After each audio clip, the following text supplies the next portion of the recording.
அதே போல் வந்து Iran America வாரில் வந்து அமைதி பேச்சுவார்த்தை நடத்தினாங்க. அதில் வந்து இந்த ஆர்டிகல் 5 அப்படின்னு ஒரு பேசப்பட்டுக்கிட்டு இருக்கு. ஆர்டிகல் 5 என்ன சார் அது? அமெரிக்கர்களும் ஈரானியர்களும் செய்து கொண்ட ஒப்பந்தத்தில் மொத்தம் ஒரு 14 அம்சங்கள் இருக்குது. அதில் 5வது அம்சம் வந்து அதுதான் முக்கியமான அம்சம். ஹொர்முஸ் நீரிணை போருக்கு முன்னாடி எப்படி உலக கப்பல் போக்குவரத்திற்கு, வர்த்தக போக்குவரத்திற்கு திறந்திருந்துச்சோம், எந்த விதமான தடைகளும் இல்லாமல், கட்டுப்பாடுகளும் இல்லாமல், எந்த சுங்கமும் இல்லாமல், எந்த கட்டணமும் இல்லாமல் திறந்திருந்துருச்சு. அதே அளவுக்கு திருப்பி அது போகணும். அதுதான் 5வது அம்சம். அந்த 5வது அம்சத்துக்கு ஈரானியர்கள் என்னெல்லாம் பண்ணணும்னா 2 முக்கியமான விஷயம் பண்ணணும். ஒன்று, கடற்கண்ணி வெடிகளை அவங்க வச்சுருக்காங்க, அதெல்லாம் அப்புறப்படுத்தணும். அதுக்கு ஒரு மாதம் ஆகும்ன்ற மாதிரி நினைக்கிறாங்க. அடுத்தது, இந்த ஒப்பந்தத்தின் கீழ் 60 நாள் அவங்க எந்த கட்டணமும் வசூலிக்காமல் பழையபடியே முன்ன மாதிரி எல்லாரும் இலவசமாக அதில் பண்ணலாம். ஏன்னா அது வந்து இயற்கையாக அமைந்த நீரிணை.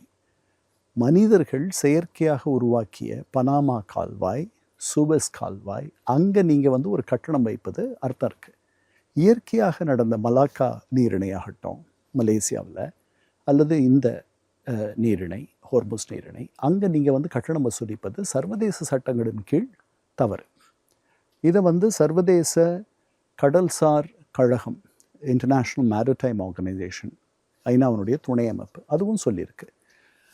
இந்த 60 நாள் அதுதான், அது தொடர்பாக தான் பேச்சுவார்த்தைகள் நடக்குது. ஈரானியர்களை பொறுத்த வரைக்கும் அவர்களும் ஒமானும் சேர்ந்து புதிதாக ஒரு கட்டணத்தை இனிமேல் அந்த அந்த நீரிணையை பயன்படுத்துவர்களுக்கு விதிக்கலான்ற மாதிரி ஒரு எண்ணம் இருக்கிறது தெரியுது. அது தொடர்பாக நிறைய பதிவுகளை அதிபர் ட்ரம்ப் போட்டிருக்கார். அப்படி பண்ணக்கூடாது, அப்படி பண்ண முடியாது அப்படின்ட்டு.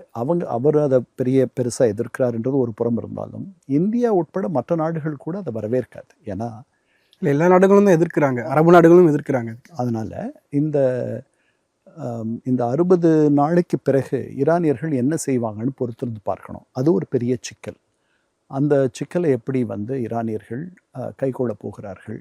ஏன்னா அவங்க அடம் பண்ணுறாங்க, நாங்கள் வந்து அதை பராமரிக்கிறதுக்கு நாங்கள் ஒரு கட்டணம் வசூலிப்போம் அப்படின்றாங்க. இதுக்கு முன்னாடி அப்படி பண்ணலை. இந்த ஹோர்முஸ் வந்து அவங்களுக்கு ஒரு பிரம்மாஸ்திரமாக கிடைச்சிருக்கு, புது ஆயுதமாக கிடச்சிருக்கு. ஆமாம், அதுதான் பிரம்மாஸ்திரமாக கிடைச்சிருக்கு அவங்களுக்கு. அதை வந்து அவங்க முழுமையாக, அவங்க அணுசக்தியாக இருந்திருந்தால் கூட இவ்வளோ வலிமையாக இருந்திருப்பாங்களான்னு தெரியல. இந்த ஹோர்முஸ் வந்து அவங்க வந்து இந்த பகுதியில் இருக்க நாடுகளுடைய கழுத்தை நெரிக்கிற அளவுக்கு அதை மூடிட்டா நம்ம எவ்வளோ சிரமப்பட்டோம் சமையல் வாயுவுக்கும் எண்ணெய்க்கும். அதுதான் 5வது அம்சம்.